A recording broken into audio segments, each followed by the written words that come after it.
nggak apa-apa. Ya udah, oke. Bagus Sekarang lah, kita semester 5 udah pisah. mau kenalan dulu ya. Assalamualaikum warahmatullahi wabarakatuh. Waalaikumsalam warahmatullahi wabarakatuh. Oke, jadi di sini kita akan membahas tentang analisis psikoanalitik. Nah, sebelumnya mungkin kita mau perkenalan dulu ya, Bu, Pak ya. Dan teman-teman. Ya, dan teman-teman semua. Jadi, saya Salsabila Silkio Sindri dengan NIM 03 dari kelas A. Saya Hesna Arlinda, NIM 49 kelas A. Saya Yosepia Fania, NIM 27 kelas A. Saya Fakrona Aziza, NIM 25 kelas A. Saya Auntan Dayu, NIM 041 kelas A. Saya Yunita Herawati, NIM 21 kelas A juga. Oke, karena kita semua sudah perkenalan, mungkin kita langsung masuk aja kali ya ke diskusi kita siang hari ini. Mungkin yang pertama kita harus bahas dulu nih, apa itu psikoanalitik atau Lebih ke tokohnya? tokoh mungkin, tokoh dulu ya. Oh, tokohnya dulu. Oke. Iya, jadi Siapa nih tokohnya, guys? Katanya tahu. Katanya tahu ya? iya jadi ya menurut jurnal yang udah aku baca, psikoanalitik itu tokohnya itu ada Sigmund Freud. Jadi Freud gitu ya. Jadi namanya itu Sigmund Skolmo Freud gitu, atau dia yang biasa dikenal dengan Sigmund Freud. Dia itu salah satu pemikir dan pendiri psikoanalitik yang lahir pada tanggal 6 Mei 1956 di Ceko, di salah satu kota kecil di Ceko gitu. Di Montavia, bukan di Montavia. Oh, lebih tepatnya Something di like that. Freiburg. Iya. Ya, Terus sejak kecil Ada di itu- Montavia, ada di jurnal sayang. Oh ya. lanjut. Terus habis itu Freud ini dari kecil tuh dia udah suka nih tentang silsilah keluarganya. Dia tuh ada catatan gitu tentang nenek buyutnya, kakek neneknya, sampai mama bapaknya tuh punya gitu kan. Terus abis itu dia juga cerdas banget kan. Terus keluarganya itu suka pindah-pindah. Di umur 3 tahun Freud itu pindah ke Jerman dan menetap selama 1 tahun aja. Terus setelah setahun kemudian dia pindah lagi nih ke sebentar ya, Gimana nih? lupa, ke Wina di Austria. Terus dia tuh di sana lama sampai jadi tempat tinggalnya sampai tahun 1938. Terus menurut Freud ini dulu pas pertama dia pindah kayak nggak enak gitu loh, vibes-nya dia nggak betah. Nggak suka, Tapi nggak suka. iya nggak suka gitu. Terus itu dia lama-lama betah deh gitu. Terus dia kan cerdas ya. Jadi pas umur 9 tahun tuh dia udah lulus, terus melanjutin sekolah di Pearl Gymnasium di Wina gitu. Terus lulus dengan predikat summa cum laude pada usia 17 tahun. Karena di Austria itu agak ada diskriminasi buat buat keturunan Yahudi. Terus si Freud ini kebetulan keturunan Yahudi. Nah, dia tuh minta nih ke bapaknya, "Pak, ayo dong pindah gitu. Saya nggak terlalu suka di sini." gitu. Terus sama bapaknya nih, karena dia udah lulus summa cum laude. Nah, bapaknya tuh ngabulin, ya udah pindah ke Inggris gitu. Pas Freud ini usianya 19 tahun. Nah, terus hubungannya sama psikoanalitik apa? Nah sekarang nih Ya, mulai dari dia pindah kan dia cari kerjaan kan, dia bingung mau kerja di mana gitu. Terus akhirnya dia masuk ke kerja di bidang kesehatan gitu. Jadi dokter kan, Doy? Belum, sebelumnya Oh, dia tuh belum. cuma baru digitunya aja loh, kayak fisioterapi ya gitu-gitu. Terus tapi dia nggak terlalu suka, nggak terlalu minat, cuma pengen kerja aja gitu, nggak sesuai passionnya dia. Terus titik baliknya itu pas dia ada guru besarnya dia nih ngasih tahu, ya udah kalau kamu nggak betah tuh ya udah masuk ke rumah sakit umum aja di Wina gitu, coba gitu. Terus ya udah deh dia masuk ke sana. Terus di sana tuh ternyata banyak loh teman-teman dari sana tuh pada tahun 1908. Iya, 1908 tuh dia tuh ketemu sama satu circle yang ternyata tuh ini loh. Dia kan tadinya udah fisiologis ya, di fisiologis, terus masuk ke rumah sakit tuh dia belajar tentang syaraf, masuk ke syaraf-syaraf gitu. Terus dari situ ada nih mulai muncul pemikiran-pemikiran tentang psikoanalitik. Terus habis itu mulai dari situ dia mulai menulis-nulis gitu. Ada lebih dari 40 tulisan yang dia tulis buat tentang psikoanalitik itu. Nah, pertama kali dia ngajar itu di universitas gitu, ngisi kuliah. Terus dia bawain topik tentang 5 lecture of psychoanalysis gitu sih, sedikit ulasan tentang biografinya si Freud ini. Berarti pas dia ngajar dia tuh udah jadi dokter atau memang dia lulusan dokter? Lu nggak Iya. kelihatan di kamera. Jadi dia tuh jadi dokter, emang udah jadi dokter selama. Jadi pas dia umur 17 tahun dengan summa cum laude dia tuh lulus dokter gitu. Iya. Oke. Iya, Berarti jadi kayak dia gitu. Tapi mulai itu dia Jadi sebenarnya tuh pas dulu itu ada loh tahapannya sebelum jadi dokter tuh jadi apa-apa gitu dulu di rumah sakitnya, kayak belajarnya tuh di rumah sakit bukan di kuliahnya, universitas. tapi dia sudah bergelar dokter, iya, sarjana betul. kedokteran, pendidik dokter. Oke. Gitu. Sekarang masuk langsung aja kali ya ke psikoanalitiknya itu apa? Boleh, silahkan. Karena ini inti dari pembahasan kita Iya. pada siang hari ini. Oke. Kalau yang aku tangkap dari kemarin di Ngereksum tuh kalau dia psikoanalitik tuh si Freudnya ini menggambarkan kalau dia tuh maunya ngelihat pikiran manusia itu secara total, secara keseluruhan. Dia tuh nggak cuma ngelihat pikiran manusia tuh dari bagian ini aja, dari bagian ini. Jadi dia ngeliat itu tuh secara total. Terus dia bilang kebagi 3 yang kita kayaknya bakal diskusin itu alam sadar, alam tidak sadar, serta alam sadar. Alam sadar. Bawah sadar. Beda ulang 2 kali ya. Alam bawah sadar, alam tidak sadar, alam sadar. Nah, Astagfirullah. Bawah sadar itu nama istilahnya settingan lah ya. alam sadar, betul. Oh, iya. oh, berarti bawah sadar, prasadar tuh sama dengan ya. sama dengan kan tadi Ya, jadi bawah sadar, mulai prasadar dari bawah sama kayak gunung es Kayak kan? gunung Iya. es. Berarti prasadar bawah sadar itu sama atau prasadar dulu bawah sadar baru sadar. nih, tidak sadar, paling bawah, Iya. prasadar atau Oh, bawah Bawah sadar. sadar. Berarti same level ya. Iya. Permukaan sadar. di permukaan Oke. sadar. Oke, baik. Baik. Kalau secara teorinya yang nih tulisannya itu si alam bawah sadar itu didefinisikan sebagai kumpulan perasaan, pikiran, dorongan dan ingatan yang berada di luar kesadaran. Kalau yang aku ambil mungkin tuh kayak secara kayak pribadi mungkin ya, kayak aku misalnya nih nginget-nginget aku umur 5 tahun gitu kan, kayak abu-abu, kayak iya, iya. Suram ya, ini tuh masih. Gak kayaknya jelas, gak jelas. kayaknya pernah deh dulu waktu kecil berenang di sini tapi nggak tahu deh gitu bener apa enggak gitu, atau kayak Kayak pernah nggak Iya. ngerasa pernah ketemu orang itu? iya tapi kayak di mana ya.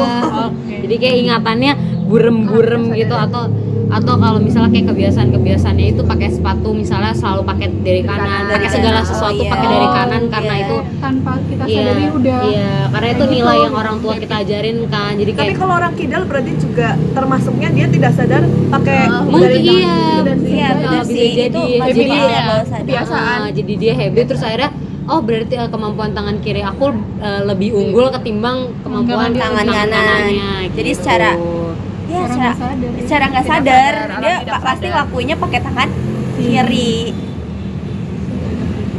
Oke, terus terus kalau yang prasadar nih atau bawah sadar di tengah-tengah nih yang Iya, ambang. yang permukaannya aja. itu kan tadi bawah sadar. oh itu bahasa sadar. Kalau Iya. Oh, itu bawah Prasadar, sadar. Itu bawah dan prasadar kan sama. Ha-ha. Terus Berarti kalau sekarang sadar ya. tidak sadar atau sadar dulu nih? Tidak sadar dulu kali Tidak ya. sadar. iya Dia tidak sadar. Kalau yang aku ambil si tidak sadar ini, dia mungkin tidur terus mimpi gitu, itu yang aku ambil ya. Aku nggak tahu ini tidak sadar tuh bentuk pastinya kayak apa. Karena kan kalau misalnya kita nggak sadar berarti kita dalam keadaan nggak peka lingkungan gitu loh. Kita dalam keadaan yang nggak bisa memperhatikan, nggak bisa mendengar, nggak bisa menyentuh gitu. Jadi Kalau orang nggak kesurupan berarti ngerti. itu tidak sadar.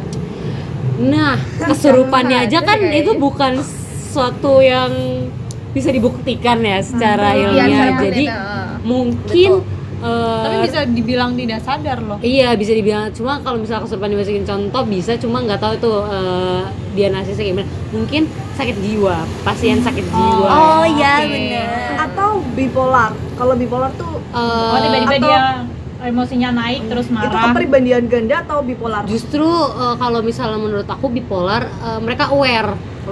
Mereka kayak apa? Bipolar tuh perubahan apa ya? Perubahan dirinya dia yang kayak Mood lah ya, iya secara moodnya dia drastis. mungkin yang misalnya tiba-tiba seneng banget apa sesuatu yang menyenangkan yang menurut kita nih itu menyenangkan, tapi ya udah menyenangkan saja, tapi buat penderita bipolar tuh mungkin sangat menyenangkan sampai dia tuh nggak bisa tidur, dia nggak bisa makan karena dia sangat menikmati kesenangannya itu. Kalau misalnya dua kepribadian beda lagi, Beda. itu kepribadiannya bener-bener ada dua or more gitu, kayak ada misalnya ada si Alun terus bisa di Tapi dalam itu dirinya sadar? juga nggak sadar. Kalau yang dua Nggak kepribadian sadar. itu nggak sadar. Nggak Kalau sadar. bipolar menurut aku dia sadar. Ada Oh, penyakit kalau misalnya Iya. bipolar itu Contohnya yang lebih itu ke ya. beda konteks gitu, beda aliran. Iya, kalau yang kedua kepribadian itu termasuk nggak sadar. Mungkin orang gila yang suka kita lihat di pinggir-pinggir jalan itu beliau juga nggak sadar, walau kadang ada beberapa penelitian yang kalau misalnya beliau tuh ditanya nih si orang sakit jiwanya itu, dia bisa menceritakan bagian-bagian hidupnya, tapi kadang korelasinya tuh memorinya nggak yang korelasinya kurang Oke. nyambung gitu. Oke. Itu yang Kayak tidak kepotong sadar. memorinya. Cuma Tidak sadar. ya lagi dan lagi aku masih abu-abu banget nih tentang tidak sadar. Kalau misalnya mau nambahin boleh. Nambahin. Aku kayak nemu sih dari Google referensinya kayak kurang lebih yang tidak sadar tuh misalnya tadi kan kayak udah dibahas dikit nggak sih, kayak kita ngelihat cewek cakep seksi gitu Oh, kan. gitu. Terus kayak kita tuh udah pengen bibit atau aduh. rasanya itu kadang nggak sadar itu sadar ya. nggak sadar, cuma kita kayak berusaha untuk lebih baik jangan langsung di swimmit gitu. Atau kayak Itu perasaan nggak cemas sadar. tuh bisa Sadar kan nggak sih calling ya? juga berarti. Atau masuk apa? Perasaan cemas yang kita alami gitu termasuk nggak sadar nggak sih? Iya. Iya, benar. Oh iya Refleksi benar ya. benar. Iya. Refleks gitu.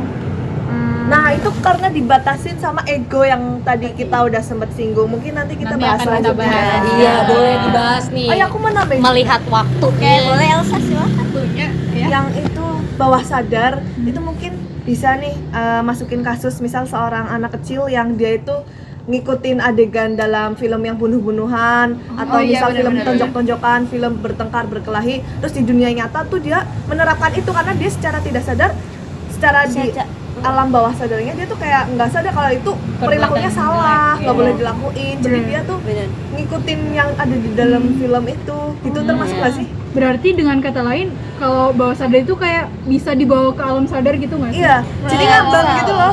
Iya, dia antara sadar sama yang Nggak ada di sadar. bawah alam bawah sadar kita gitu. Potensi jadi kenyataan dilakukan beneran gitu. Berarti Dan- batasan antara tidak sadar dan bawah sadar itu tipis banget tuh, Banget, kayak sadar Dari dan bawah sadar. iya, jadi dia tuh kadang-kadang ada, kadang-kadang enggak, kadang-kadang ada, kadang-kadang enggak gitu kan. Kayak intensitasnya gitu. Oke, boleh dilanjut deh. Oke. Yang sadar, Ron, sadar. Kita masih sadar. Sadar sih. Kalau yang sadar mah gampang Sadar. ya. Kalau ini kita sadar nih. Iya, kalau ini kita Tiap sadar. interaksi manusia nggak sih? Iya benar, Iya. benar. Kalau Apapun misal, itu. sadar tuh tiap yang kita lakuin dengan sengaja gitu. Oh iya, Ini kita hibris. ada Nah, tujuannya gitu. Iya ada ya. tujuannya. Yang Kita bawaan. jalan kan pasti ada Ah, tujuannya. pasti mencapai betul. tujuan. Nah kecuali kalau jalannya pas lagi sleeping, pas lagi tidur, itu udah masuk alam bawah Tidak sadar. sadar. Iya, ya tidak sadar dong. Bisa tidak sadar, bisa bawah sadar tuh yang Iya, tidur berjalan. Cuma bakal kita bahas mungkin di lain Nah, ini vlog waktu. ya. Ya, lanjut Rana. Karena waktu bisa bikin skripsi sekalian. Mohon maaf. Terus langsung mungkin masuk ke Makanya sadar udah ya, mungkin ini Ron kayak katanya Sigmund Freud tuh perilaku manusia tuh ada menghasilkan interaksi nih, Tiga katanya ada interaksi 3. subsistem dalam Nah. kepribadian manusia guys, yaitu pertama ID, ego, dan super ego. Nah, bahas satu-satu ya. Oke, ID itu kayak BTW waktu kita kepribadian apa ya, dorongan secara biologis manusia yang mengarah pada pusat insting manusia gitu. Jadi manusia punya 2 insting dominan. Yang pertama ada libido. Libido itu kayak insting untuk reproduksi ya, kayak hasrat nafsu untuk melakukan reproduksi.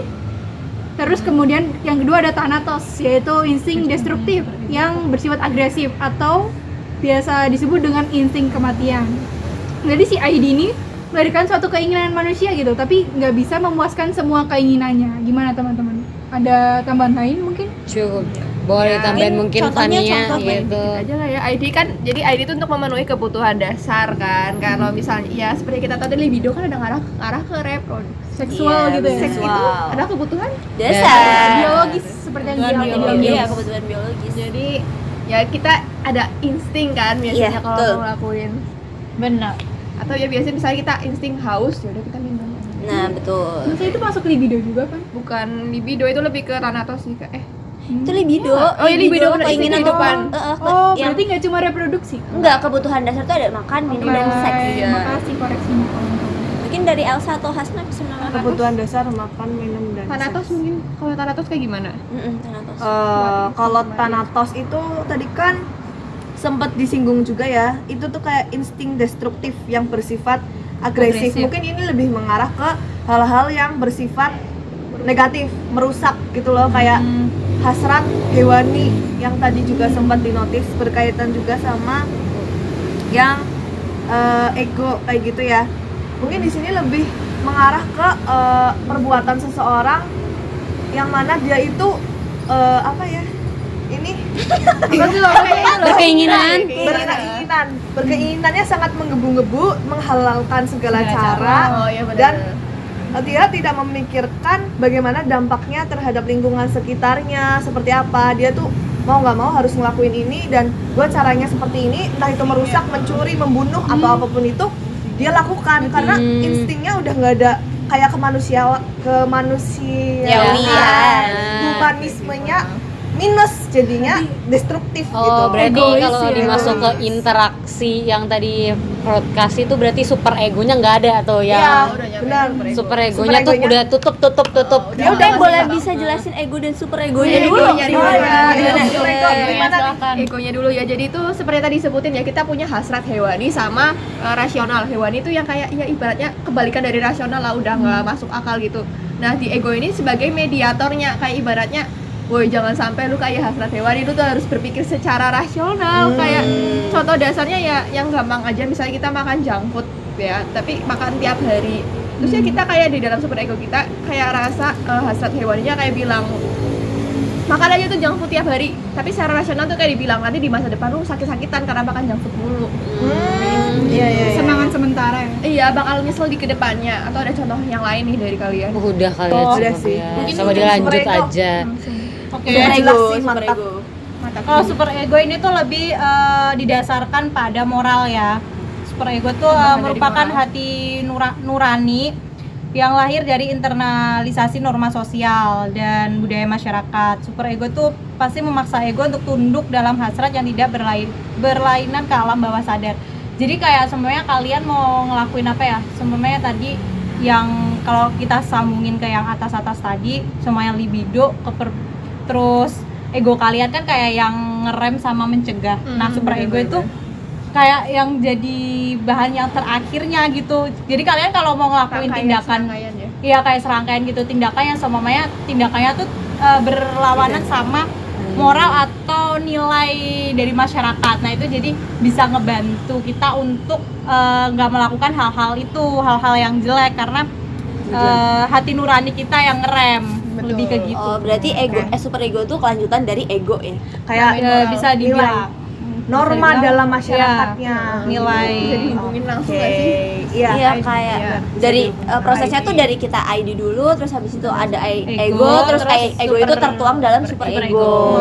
Nah, jadi kan udah bahas nih 3, mungkin ada contoh kasus atau Oke, kasusnya mungkin bisa dikaitin sama yang feminisme gitu ya, tentang labeling tentang perempuan itu. Boleh. Mungkin di situ kita bisa kaitkan sama kondisi psikoanalisis seseorang ya. Misal seseorang perempuan itu dicap sebagai kita bukan aja anaknya cantik, terus mulus, seksi, dan dilihat dari luarnya seperti memiliki privilege yang sangat sempurna, jalan hidupnya mulus, tapi ternyata di belakang itu belum tentu. Bisa jadi dia itu di belakangnya ada tekanan, memiliki masalah yang benar-benar menekan dia untuk misalnya self harm atau bunuh diri kayak gitu kan, kita nggak tahu di situ kan secara tidak sadar, tapi kita melabel perempuan tersebut itu mulus jalan hidupnya karena terlihatnya seperti dia itu bersih, terus barang-barangnya itu bagus-bagus. Jadi iya, kita secara tidak sadar memproses, oh ini mesti hidupnya enak gitu loh. Karena dia ketawa-ketawa aja di depan kan. Gitu.